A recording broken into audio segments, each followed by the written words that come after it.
नमस्कार साथियों, मैं सुधा वर्मा और स्वागत है आपका आपके अपने चैनल सक्सेस मंत्रा एकेडमी में। आज हम हिंदी व्याकरण के एक और बहुत ही महत्वपूर्ण टॉपिक सर्वनाम को समझेंगे, क्योंकि सर्वनाम टॉपिक से अलग अलग परीक्षाओं में प्रश्न पूछ लिए जाते हैं, जैसे super TET, UP TET, TGT, PGT और भी। तो चलिए स्टार्ट करते हैं आज की क्लास। सबसे पहले हम समझ लेते हैं सर्वनाम क्या होता है। सर्वनाम क्या होता है, तो सबसे पहले हम इसे एक उदाहरण से समझते हैं। तो इसे एक उदाहरण से समझते हैं।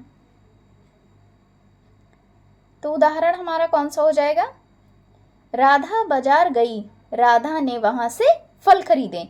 राधा बाजार गई, राधा ने वहां से फल खरीदे। राधा घर वापस आ गई। तो सबसे पहला ये हमारा उदाहरण कौन सा हो जाएगा? राधा बाजार गई, राधा ने वहां से फल खरीदे, राधा घर वापस आ गई। तो अब ध्यान दीजिए, इस वाक्य में क्या है? राधा शब्द, देखिए इस वाक्य में राधा शब्द क्या है? बार बार आ रहा है। राधा शब्द बार बार आ रहा है। अगर राधा शब्द बार बार आ रहा है, अगर राधा शब्द की जगह पर हम क्या लिख सकते हैं इस शब्द को? वह। अगर राधा की जगह पर हम वह का प्रयोग करें तो, अगर राधा की जगह पर वह का प्रयोग किया जाएगा तो क्या बन जाएगा? राधा बाजार गई, उसने वहां से फल खरीदे, वह घर वापस आ गई। अगर जहां जहां पर राधा लिखा हुआ है तो हम राधा की जगह पर वह का प्रयोग कर देंगे। जो हमारा ये वाक्य है अब ज्यादा सहज हो गया है। अब ये वाक्य ज्यादा सहज हो गया है। आप इसको बोल के समझ सकते हैं। राधा बाजार गई, उसने वहां फल खरीदे, वह घर वापस आ गई। इसलिए हमने इस जगह पर क्या प्रयोग किया है? यहाँ पर उसने और वह शब्द का राधा के स्थान पर प्रयोग किया गया है। राधा के स्थान पर क्या प्रयोग किया गया है? उसने और वह। उसने और क्या प्रयोग किया गया है? वह का प्रयोग किया गया है।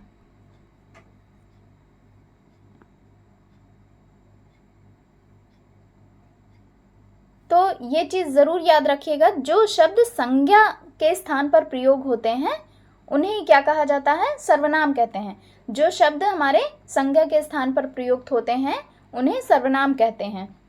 जैसे इस उदाहरण में हमने समझ लिया कि संज्ञा के स्थान पर आने वाले शब्द को क्या कहा जाता है? सर्वनाम कहते हैं। अब इसे समझ लेते हैं। अब सर्वनाम कौन से हो जाएंगे? मैं, हम, तुम, आप, वह, यह, कौन, कोई, कुछ, सो, जो, शो आदि। ये सब हमारे क्या हो जाएंगे? सर्वनाम। ये क्या है? सर्वनाम है। ये हमारे सर्वनाम हैं। अब सर्वनाम के भेद को समझ लेते हैं। सर्वनाम के कितने भेद होते हैं? हिंदी व्याकरण में सामान्यतया सर्वनाम के 6 भेद होते हैं। कितने भेद होते हैं? सर्वनाम के 6 भेद होते हैं। कौन कौन से होते हैं वो 6 भेद? पहला हो जाएगा हमारा पुरुषवाचक सर्वनाम, पुरुषवाचक सर्वनाम। दूसरा हो जाएगा निजवाचक सर्वनाम। तीसरा हो जाएगा निश्चयवाचक सर्वनाम। चौथा हो जाएगा अनिश्चयवाचक सर्वनाम। पांचवा होगा संबंधवाचक सर्वनाम और छठा हो जाएगा प्रश्नवाचक सर्वनाम। तो ये हमारे हो जाएंगे सर्वनाम के 6 भेद। अब हम एक एक करके इन सभी को उदाहरण सहित समझेंगे। इन सभी सर्वनाम को हम एक एक करके उदाहरण से समझेंगे। तो अब सबसे पहले हम समझ लेते हैं पुरुषवाचक सर्वनाम को। समझ लेते हैं पुरुषवाचक सर्वनाम को कि पुरुषवाचक सर्वनाम किसे कहा जाता है? जो सर्वनाम बोलने वाले, सुनने वाले जिसके बारे में बात की जा रही हो उसका बोध कराएं, उन्हें ही क्या कहा जाता है? पुरुषवाचक सर्वनाम कहा जाता है। इसे एक बार फिर से समझ लेते हैं। जो सर्वनाम बोलने वाले, सुनने वाले या जिसके बारे में बात की जा रही है उनका बोध कराएं तो उन्हें पुरुषवाचक सर्वनाम कहते हैं। अब इसे समझने के लिए 3 बातें याद रखें। उत्तम पुरुष जो बोलने वाला है, उत्तम पुरुष हमारा कौन सा हो जाएगा? जो बोलने वाला है, जैसे कि मैं और हम, मैं और हम, ये हो जाएगा हमारा उत्तम पुरुष। अब उत्तम पुरुष का उदाहरण समझ लेते हैं। मैं बाजार जा रहा हूं, मैं बाजार जा रहा हूं। हम कल विद्यालय जाएंगे, हम कल विद्यालय जाएंगे। तो ये हो जाएंगे हमारे उत्तम पुरुष के उदाहरण। अब मध्यम पुरुष को समझ लेते हैं। मध्यम पुरुष में हो जाएगा तू, हो जाएगा तुम, आप। ये किसके उदाहरण हैं? मध्यम पुरुष के, मध्यम पुरुष के। ये मध्यम पुरुष के उदाहरण हो जाएंगे। अब इसके उदाहरण को एक वाक्य बनाकर समझ लेते हैं। तुम कहाँ जा रहे हो? अब वाक्य प्रयोग हमने क्या किया? तुम कहाँ जा रहे हो? आप कैसे हैं? तो ये हमारा हो जाएगा मध्यम पुरुष का उदाहरण। अब अन्य पुरुष को समझ लेते हैं जिसके बारे में बात की जा रही है। जैसे अन्य पुरुष में जैसे यह, वह, ये, वे। अब इसके उदाहरण को वाक्य प्रयोग करके समझ लेते हैं। वह बाजार गया, वे विद्यालय जा रहे हैं। तो ये हमारा कौन सा हो जाएगा? अन्य पुरुष हो जाएगा, अन्य पुरुष। अब इसको एक बार फिर से समझ लेते हैं।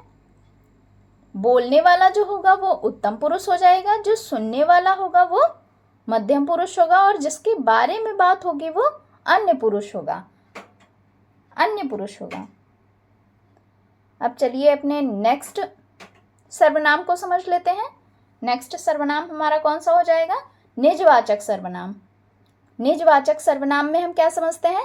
जो सर्वनाम कर्ता का संबंध स्वयं उसी बात से बताते हैं, जो सर्वनाम कर्ता का संबंध स्वयं उसी बात से बताते हैं, उन्हें क्या कहा जाता है? निजवाचक सर्वनाम कहा जाता है।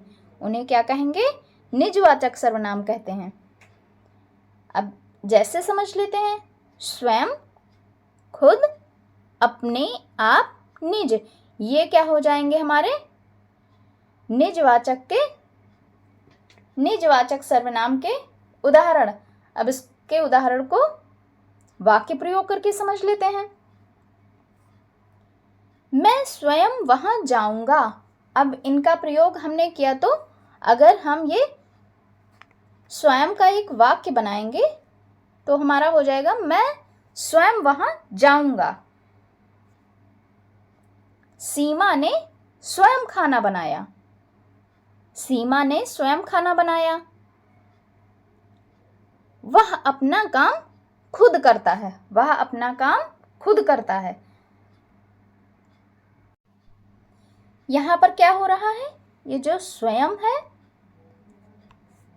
और खुद, स्वयं और खुद क्या हो रहा है? स्वयं और खुद ये हैं अपने ही कर्ता की ओर संकेत कर रहे हैं।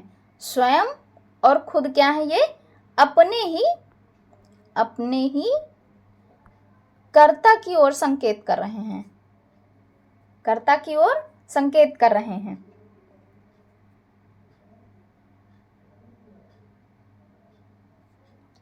एक बात और ध्यान रखें, अपना, ये जो अपना है शब्द भी कई संदर्भों में क्या होता है? निजवाचक सर्वनाम के रूप में प्रयोग होता है। जो अपना शब्द है, इस बात को आप लोगों को ध्यान रखना है, ये जो अपना शब्द है ये कई संदर्भों में निजवाचक सर्वनाम के रूप में क्या होता है, प्रयोग होता है। जैसे समझ लेते हैं,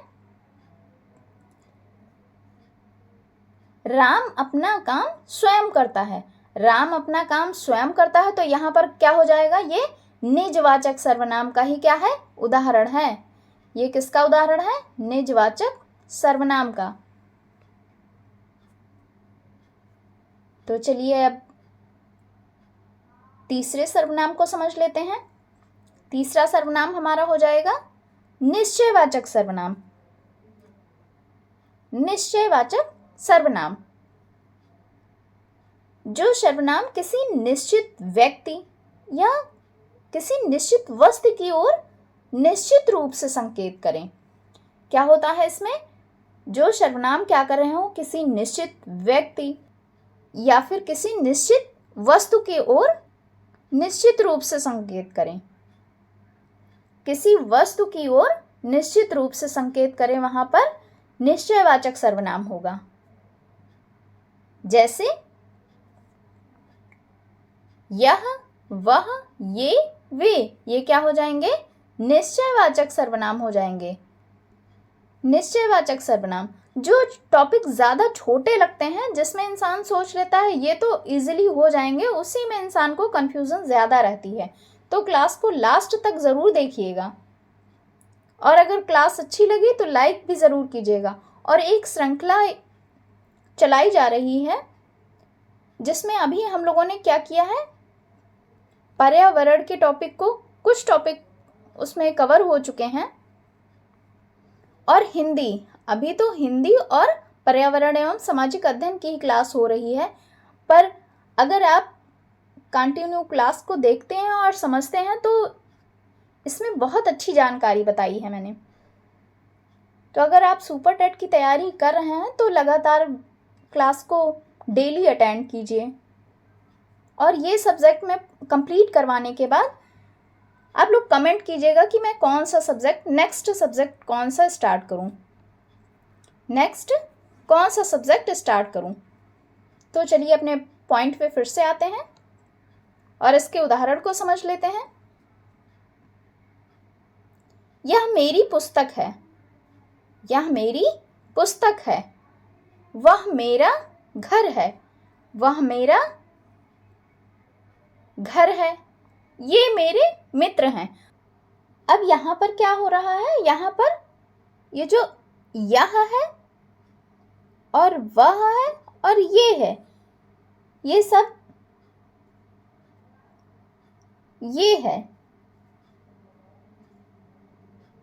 और वे, ये सारे जो शब्द हैं ये किसी न किसी निश्चित व्यक्ति या वस्तु की ओर क्या कर रहे हैं, संकेत कर रहे हैं। ये क्या कर रहे हैं, किसी निश्चित व्यक्ति या वस्तु की ओर संकेत कर रहे हैं, इसलिए यहाँ पर निश्चयवाचक सर्वनाम से कहा जाएगा। इसलिए इन्हें क्या कहा जाएगा, निश्चयवाचक सर्वनाम कहा जाएगा।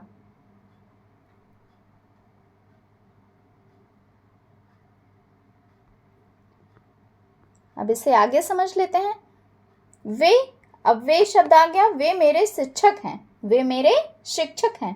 तो वे का भी किसी निश्चित व्यक्ति या वस्तु की ओर संकेत हो रहा है, तो इसलिए यहाँ पर भी निश्चयवाचक सर्वनाम ही हो जाएगा। चलिए अब अपने नेक्स्ट सर्वनाम को समझ लेते हैं।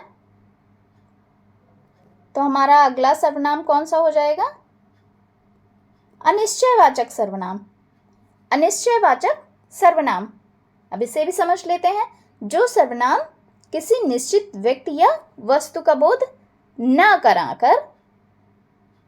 कराकर अनिश्चित व्यक्ति या वस्तु का बोध कराएं, उन्हें क्या कहा जाएगा, अनिश्चयवाचक सर्वनाम कहेंगे। उन्हें क्या कहेंगे, अनिश्चयवाचक सर्वनाम। यहाँ पर किसी निश्चित रूप से किसी भी व्यक्ति का या किसी वस्तु का बोध नहीं होता है, इसलिए यहाँ पर अनिश्चयवाचक सर्वनाम होगा। अब इसे उदाहरण से समझ लेते हैं, जैसे कोई, किसी, कुछ, कोई सा। तो अब इन उदाहरणों को वाक्य प्रयोग करके समझ लेते हैं। इसके उदाहरण को वाक्य प्रयोग करके समझ लेते हैं। दरवाजे पर कोई खड़ा है। अब दरवाजे पर कोई खड़ा है तो यहाँ कोई निश्चित व्यक्ति नहीं है, कोई खड़ा है, अनिश्चित। यहाँ पर किसी चीज का बोध नहीं हो रहा है, यहाँ कोई चीज, किसी भी निश्चित चीज का पता नहीं है कि कौन खड़ा है, कोई खड़ा है, इसलिए ये कोई क्या हो जाएगा, अनिश्चित व्यक्ति का बोध करा रहा है। तो यहाँ पर अनिश्चय,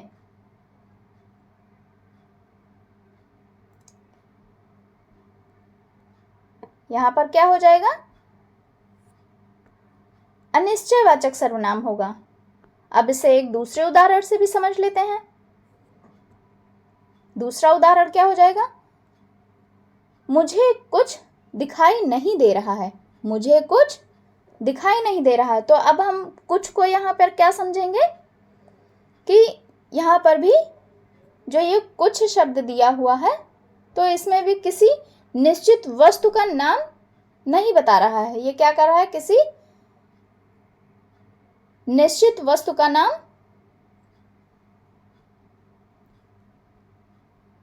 किसी भी निश्चित वस्तु का नाम नहीं बताया जा रहा है। तो इसलिए यहाँ पर भी अनिश्चयवाचक सर्वनाम ही होगा। कोई, किसी, कुछ जैसे ये जो शब्द होते हैं ये अनिश्चयवाचक सर्वनाम हो सकते हैं।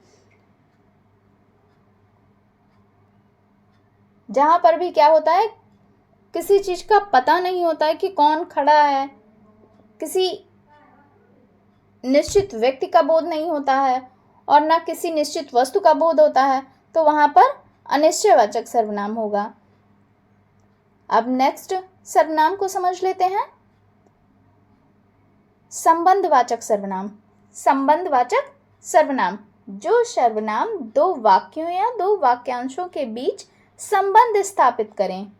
दो वाक्यों या दो वाक्यांशों के बीच संबंध स्थापित करें, उन्हें क्या कहा जाएगा, संबंधवाचक सर्वनाम कहते हैं। जैसे समझ लेते हैं, जो, सो, जिसका, जिसे, जितना, उतना, जैसा, वैसा, ये हो जाएंगे हमारे संबंधवाचक सर्वनाम। अब इसके उदाहरण को वाक्य प्रयोग करके समझ लेते हैं। तुम्हारा पहला क्या हो जाएगा वाक्य, जो मेहनत करता है वह सफल होता है। जो मेहनत करता है वह सफल होता है। तो यहाँ पर जो और वह के बीच में क्या हो रहा है, संबंध स्थापित हो रहा है।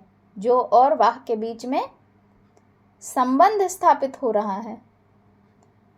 तो यहाँ पर क्या हो जाएगा, इसलिए यहाँ पर संबंधवाचक सर्वनाम हो जाएगा। अब इसे एक और उदाहरण से समझ लेते हैं, ऐसे ही वाक्य प्रयोग करके। जैसा करोगे वैसा भरोगे, जैसा करोगे वैसा भरोगे। तो अब यहाँ पर जैसा और वैसा में क्या संबंध स्थापित हो रहा है, इसलिए यहाँ पर भी क्या हो जाएगा, संबंधवाचक सर्वनाम हो जाएगा। संबंधवाचक सर्वनाम होगा, संबंधवाचक सर्वनाम। अब चलिए इसके एक याद रखने के लिए तरीके को समझ लेते हैं। अब इसके एक तरीके को समझ लेते हैं। जो, सो, जो, सो, जैसा, वैसा, जिसका, उसका, जिसे, उसे। अगर ये शब्द वाक्य में प्रयोग हो रहे हैं तो इनके बीच में क्या संबंध स्थापित हो रहा है, किसी न किसी प्रकार से एक संबंध स्थापित हो रहा है। तो यहां पर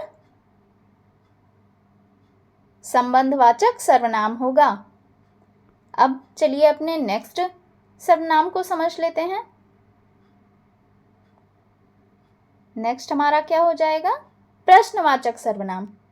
प्रश्नवाचक सर्वनाम, जिन सर्वनामों का प्रयोग क्या होता है, प्रश्न पूछने के लिए किया जाता है, उन्हें प्रश्नवाचक सर्वनाम कहते हैं। जैसे समझ लेते हैं, कौन, क्या, किस, किसका, किसे। अब इसको वाक्य प्रयोग करके इसके उदाहरण को समझ लेते हैं। तो सबसे पहला हमारा हो जाएगा कौन आया है। कौन आया है। तुम क्या कर रहे हो। तुम क्या कर रहे हो। यह पुस्तक किसकी है। यह पुस्तक किसकी है। तुम किससे बात कर रहे हो। तो अगर हम इन उदाहरण को समझते हैं तो इन वाक्यों में क्या हो रहा है, प्रश्न पूछा जा रहा है। इन वाक्यों में प्रश्न पूछा जा रहा है, इसलिए यहां पर कौन, क्या, किसकी, किससे, ये जितने भी ये शब्द हैं ये प्रश्नवाचक सर्वनाम है। ये कौन से हैं, प्रश्नवाचक सर्वनाम है। तो यहां पर क्या हो जाएगा, प्रश्नवाचक सर्वनाम।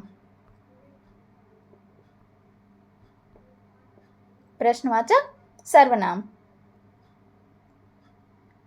अब परीक्षा के लिए कुछ इंपॉर्टेंट पॉइंट को भी समझ लेते हैं, क्योंकि परीक्षा में क्या होता है, सिर्फ यही नहीं पूछ लिया जाता है कि सर्वनाम की परिभाषा क्या है। सर्वनाम की परिभाषा क्या है, कई बार उसके कुछ उदाहरण भी पूछे जाते हैं और उनसे ये बोल दिया जाता है क्वेश्चन में कि इनको देखकर पहचानिए कि इनमें कौन सा सर्वनाम का भेद है, इसे बताइए। तो इसलिए इन उदाहरणों को अच्छे से समझ लेते हैं। जैसे कोई दरवाजे पर खड़ा है। जैसे पहला हमारा क्या हो जाएगा, कोई दरवाजे पर खड़ा है। तो अभी कोई शब्द को हमने किस सर्वनाम में समझा था। कोई शब्द को हमने किस सर्वनाम में समझा था। इसमें कौन सा सर्वनाम होगा, अनिश्चयवाचक सर्वनाम। इसमें कौन सा सर्वनाम होगा, अनिश्चयवाचक सर्वनाम। तो पेपर में ऐसे भी पूछा जाता है, सिर्फ हमको वाक्य दे दिया जाएगा और बोला जाएगा कि इसमें कौन सा सर्वनाम है। तो आप लोग इसे ध्यान रखेंगे। अब नेक्स्ट उदाहरण को समझ लेते हैं। कौन दरवाजे पर खड़ा है। कौन दरवाजे पर खड़ा है। यहां पर ये जो कौन है इसका प्रयोग किस सर्वनाम के लिए होगा, तो प्रश्नवाचक सर्वनाम। इसमें कौन सा सर्वनाम हो जाएगा, प्रश्नवाचक सर्वनाम। नेक्स्ट को समझ लेते हैं। जो मेहनत करेगा वह सफल होगा। जो मेहनत करेगा, तो अब आप लोगों को इसमें देख के बताना है और पहचानना है कि ये जो आ रहा है ये इस वाक्य में कौन सा सर्वनाम होगा। आप लोग बता सकते हैं। अगर जो को समझ लेंगे कि यहाँ पर जो है वो संबंध स्थापित कर रहा है इन दोनों के बीच में, तो यहाँ पर संबंधवाचक सर्वनाम होगा। कौन सा सर्वनाम हो जाएगा, संबंधवाचक सर्वनाम। अब नेक्स्ट को समझ लेते हैं। मैं स्वयं काम करूंगा। मैं स्वयं काम करूंगा। यहां पर अब स्वयं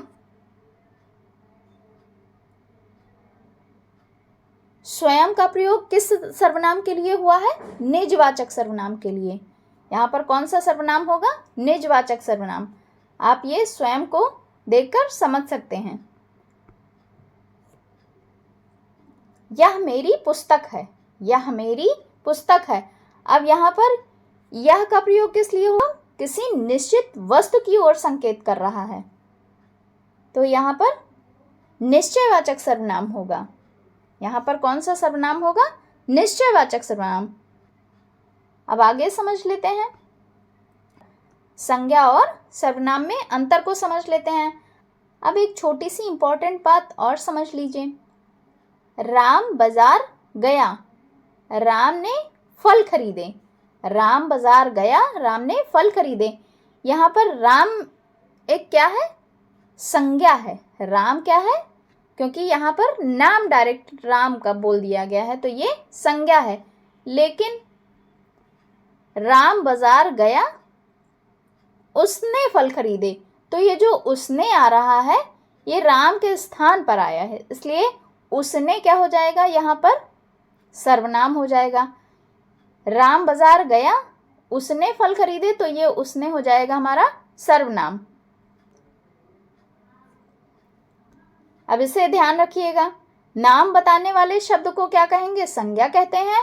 और संज्ञा के स्थान पर आने वाले शब्द को सर्वनाम कहते हैं। ये इम्पॉर्टेंट पॉइंट हो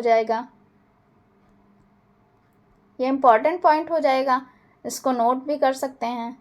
शॉर्ट नोट्स ज़रूर साइड में बनाते चलिएगा, क्योंकि मैं शॉर्ट तरीके से ज़रूर अपनी क्लास में बता देती हूँ कि आप लोगों को कोई भी दिक्कत ना हो। अगर क्विक रिवीजन भी करना हो तो आप लोग आराम से कर सकते हैं। अब चलिए इसका फास्ट रिवीजन भी कर लेते हैं। पुरुषवाचक सर्वनाम, और आप इसे भी नोट करके लिख सकते हैं। पुरुषवाचक सर्वनाम क्या हो जाएंगे? मैं, हम, तुम, आप, वह, वे, ये सब हमारे क्या हो जाएंगे? पुरुषवाचक सर्वनाम। निजवाचक सर्वनाम को समझ लेते हैं, जिसमें भी स्वयं, खुद, अपने, आप, इनके बारे में बात की जाएगी। वो वहां पर क्या हो जाएगा? निजवाचक सर्वनाम हो जाएगा। और निश्चयवाचक सर्वनाम में क्या होगा?